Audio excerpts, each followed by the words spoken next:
नमस्कार, आप देख रहे हैं एमपी हलचल टीवी न्यूज और मैं हूं आपके साथ अनुष्का। कांग्रेस ने बीजेपी पर वार करते हुए कहा कि धर्म के ठेकेदार अब मंदिरों को भी किराए से देने लगे हैं। बीजेपी के शासनकाल में मंदिर को शादी के लिए किराए से देना बहुत ही कलम परंपरा है। शादी के लिए किराए से देना और फिर वहां पर भोजन भी कराया गया। बीजेपी को इस पूरे मसले पर जवाब देना चाहिए कि इंदौर जैसी नगर में मंदिर को किराए पर किसके इशारे पर दिया गया। ओके रामचरितमानस में गोस्वामी तुलसीदास जी ने कहा है, बेचहीं वेद धर्म दोहलेहीं। एक समय ऐसा आएगा जब लोग ज्ञान को बेचेंगे और धर्म को दोहने लगेंगे। आज भारत में वो समय आ गया। मैं एक ऐसे विषय की ओर आपका ध्यान आकर्षित करता हूं कि उज्जैन के गोपाल मंदिर को अब शादियों के लिए किराए पर दिया जाने लगा है। अभी तक तो आपने ये सुना होगा कि दर्शन कराने के लिए लोग पैसे ले रहे हैं, पूजा कराने के लिए लोग पैसे ले रहे हैं, लाइन तोड़कर जल्दी उचित स्थान पर धर्म स्थानों पर बैठाने के लोग पैसे दे रहे हैं और ऑन रिकॉर्ड टिकट लेकर भी लोग दर्शन करा रहे हैं मंदिरों में। यहाँ तक तो लोगों ने स्वीकार कर लिया कि बहुत बड़ी भीड़ जाती है, इसीलिए किसी सिस्टम को बनाना जरूरी है।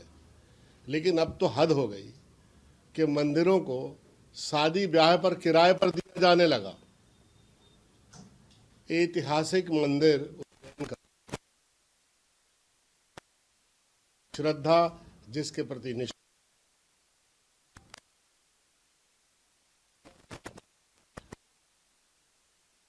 उज्जैन का, उसको 25,000 रुपये में पिछले दिन किराए पर दे दिया। अब 25,000 रुपये रोज में मंदिर भी बीजेपी के जमाने में किराए पर दिए जाने लगे हैं। अब बचा क्या? ज्ञान को बेच रहे हैं, धर्म को दोह रहे हैं। धर्म एक अशांति का कारण भारत में बन गया है। धर्म को राजनीतिक औजार की तरह इस्तेमाल किया जा रहा है, धार्मिक आस्थाओं का दोहन किया जा रहा है और मंदिरों को किराए पर दिया जा रहा है। मैं इसकी घोर आलोचना करता हूं।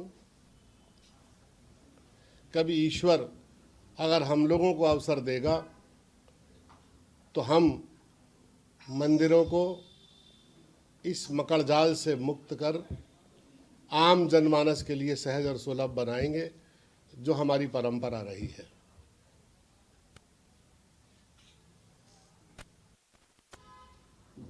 अब ये ऐसे ही शराबबंदी होगी जैसे गुजरात में है। गुजरात में एक बहुत बड़ा माफिया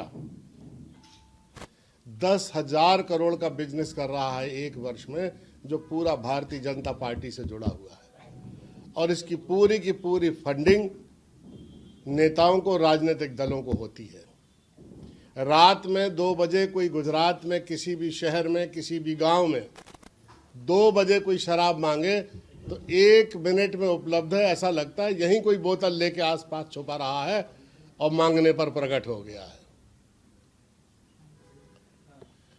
ये पूरा का पूरा समानांतर सप्लाई सिस्टम एक राजनीतिक संरक्षण के कारण है और राजनीतिक संरक्षण उनका है जो सत्ताधारी दल के लोग हैं और उन्हीं पर अधिकारियों का दबाव है कि इस पैरेलल सिस्टम को चलने दिया जाए, जिसमें अधिकारी भी शामिल हो गए, नेता भी शामिल हो गए और दोनों का एक बहुत बड़ा नेक्सस है। मैं एक उदाहरण बताऊं कि झाबुआ के बॉर्डर पर एक गांव है, मुझे उसका नाम याद नहीं आ रहा। उस गांव की कुल आबादी 300 साढ़े 300 है और वहां का ठेका 10 करोड़ में गया है, शराब का ठेका। इसको क्या समझा जाए? अगर एक आदमी के हिस्से में अगर 10 करोड़ को विभाजित कर दिया जाए तो एक आदमी 500 बोतल शराब पीता है उस गांव का रोज। 500 बोतल शराब एक आदमी रोज कैसे पी सकता है? जरा बताओ आप, लगाओ गणित आप।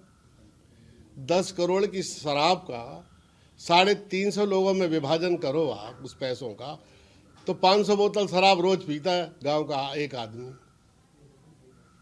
वो आदमी नहीं शराब पीता, वो उस गांव के बॉर्डर से पूरी की पूरी मध्य प्रदेश से शराब गुजरात के बॉर्डर पे जाती है, और इसलिए उस गांव का ठेका महंगा बिकता है, क्योंकि तस्करी में गुणात्मक लाभ होता है उस ठेकेदार को जो वहां दुकान खोलता है। सर, पंडित विष्णु